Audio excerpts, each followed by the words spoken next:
SC has no timeouts. Anderson has to get it in. Edie from the corner. He got it! He got it with 1.4. USC in front. Bernard's prayer not answered. And the USC Trojans have stunned UCLA.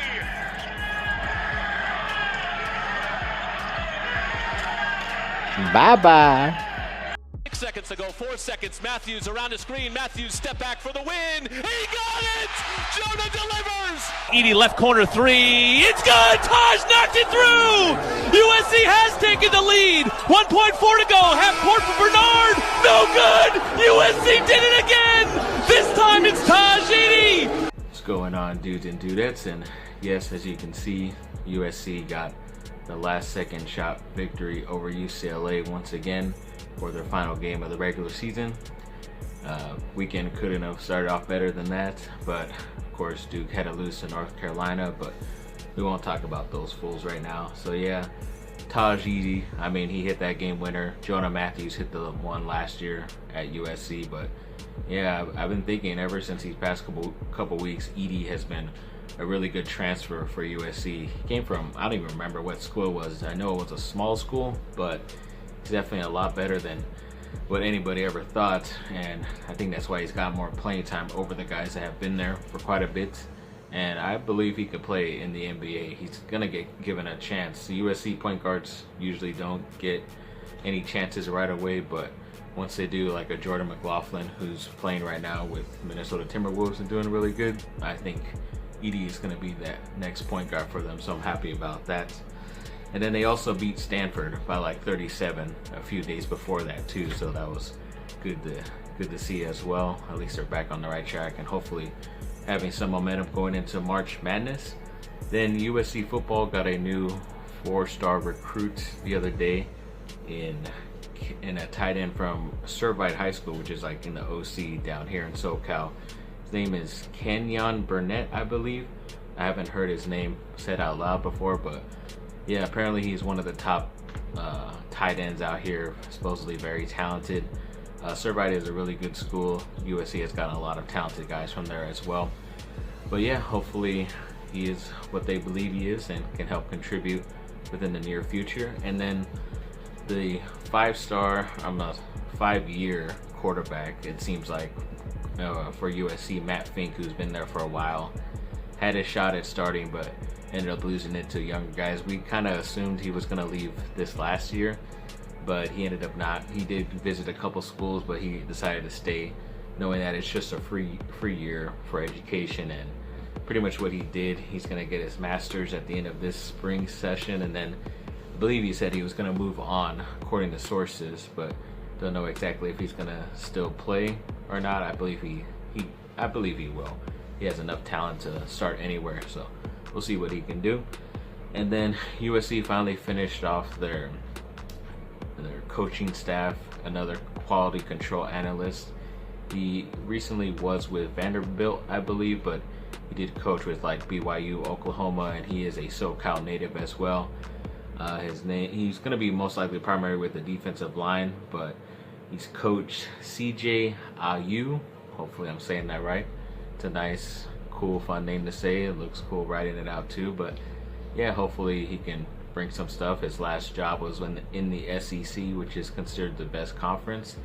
Yes, he was at a crappy school, but they still get guys drafted, so we'll see what he can do recruiting wise as well. Then yes, one of the last few things about USC football. So our next year's 2021 schedule finally came out. A couple of things I'm upset about is that, yeah, we didn't play Notre Dame last year, but that was supposed to be a USC home game. But then this year they made it a road game at Notre Dame, which sucks because I don't think that's fair. They should just have kept the schedule the same. Same thing with like a couple other games, but we'll get into this real quick. So the home games is San Jose State they start with, and they go with Stanford, back-to-back home games. They'll go on the road, I believe, against Washington State. Sorry, I have to read this. Yes, Washington State. Then they come back home for Oregon State, and then they go back on the road at Colorado. come back home to Utah, and then I think they're back on the road for like Notre Dame, something like that, and then they come back home to ASU. I'm sorry, Arizona. Then they go back on the road for ASU, come back home to UCLA, and I think Cal is at the end right there, and then also they finish off with a non-conference game, which is weird for them, but they didn't get the chance to play BYU this last season, who BYU was the most talked about team, and their quarterback's most likely going to be a top draft pick. Hopefully, I'm pretty sure he's gone since he is going to be a top draft pick, so hopefully it will be an easier game this year, and USC could get that loss they suffered a couple years back against BYU. Nice revenge game for them to end the season off, hopefully. So yeah, that's USC's football schedule. Hopefully they can run it. They don't have to play Oregon, which is good, but the South is pretty talented as well. And you still got Notre Dame and BYU in there, so not a lot of cupcakes in there for USC. Then Cassius Stanley of Duke, who's now with the Indiana Pacers, was invited to the All-Star Slam Dunk Contest. And yeah, it was pretty good. And I believe right before that too, they had invited Alex Caruso of the LA Lakers, but he decided to decline it. I kind of think that's why there was only 3 guys competing, even though there's usually 4 guys at least. But it also was a weird all-star because the dunk contest was in between the first and second half of the regular game on Sunday. Usually it's Saturday night.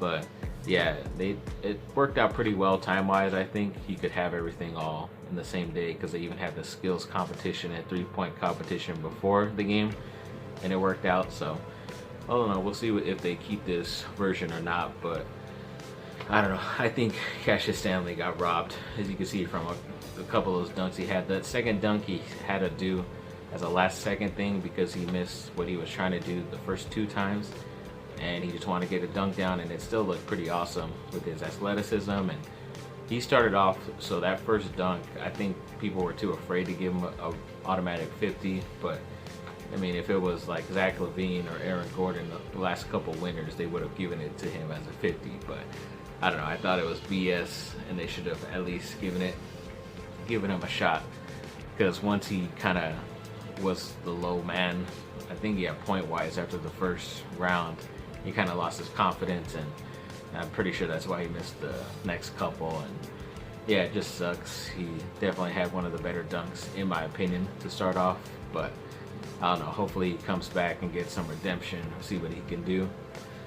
Then yes, Trey Turner of the Chargers, the guard, who they traded, I believe it was like a 5th round pick last year around this time from the Carolina Panthers, and he was supposed to be pretty good, but there was some injury history that they were aware about, and of course it bit the Chargers in the ass because he was a player that was out for a little bit of time as well, even though they wanted and needed him to contribute. But that's the Chargers' luck for you right there. But yes, when it comes to the LA Lakers, they kind of have some belief, according to Mark Stein, that if and when Andre Drummond of the Cleveland Cavaliers, the center, gets bought out from there, that he will most likely want to sign with them. I think it's more because of the news the other day that we got Blake Griffin is heading to Brooklyn, so he's running away trying to join that super team. I don't know how they're able to fit him in there money-wise. I never understood that, but yes, hopefully the Lakers will be able to get at least something of these guys who are all-star buyouts and be able to have a good enough team going into the playoffs within the next couple months. So that's all we could hope for. But I mean, I did also see that they might be pursuing one of my favorite guys and an ex-USC shooting guard, DeMar DeRozan, but once I knew he re-signed on that weird deal, that it's going to be hard to match up salary-wise and stuff with them. So I don't think they're really going to try to go for him, but it's nice to think about them going after a couple guys that I like a lot. Then the Anaheim Ducks finally got a victory, beating the Avalanche 5-4. I think that was in overtime. A lot of their games recently, they have a lead and then they end up losing it towards the end, give up the lead, and whether it's overtime or the regular time, they still lose, which sucks. They were finally able to get this one, but they also did find out that their top defensive player, Hampus Lindholm, is out at least 6 weeks. which sucks not only for the team, but I did also hear that they were trying to trade him as well. So I guess if you're an injured player, they're not allowed to trade you, but I don't know why they would be wanting to trade one of their better players, especially on defense. But that's the Anaheim Ducks for you and their logic. But also Team LeBron, yes, as we mentioned earlier, they get the victory in the All-Star game. It's pretty cool to see. Always like with those newer weird rules and everything like that, it's pretty cool. But his team was just way better. That's why they won most of the charity money for their stuff, so that's cool also. But yeah, even Giannis, one of the better players out there, said after the game that he believes LeBron James could probably be a general manager, where you work behind the scenes but make trades and draft players and get certain players on your team. I don't know. He could be good. I think he'd rather probably be a coach, if not just an owner, kind of like Michael Jordan does with Charlotte. He has the money to do it. I think he's finally a billionaire. But yeah, other than that, and then LeBron said he was really happy to finally be able to play with a guy like Steph Curry. They never really got to play with each other on the same team, especially the All-Star team. So that was really cool to see as well. And then Damian Lillard had the game winner for Team LeBron, so that was crazy to see those guys shoot from like basically half court and make it on a regular basis. Pretty sure that's why LeBron wanted them on his team, so he didn't have to really play, which he really didn't play much in that second half and especially the fourth quarter, but he still got the victory. It's cool to see. I definitely like this new format.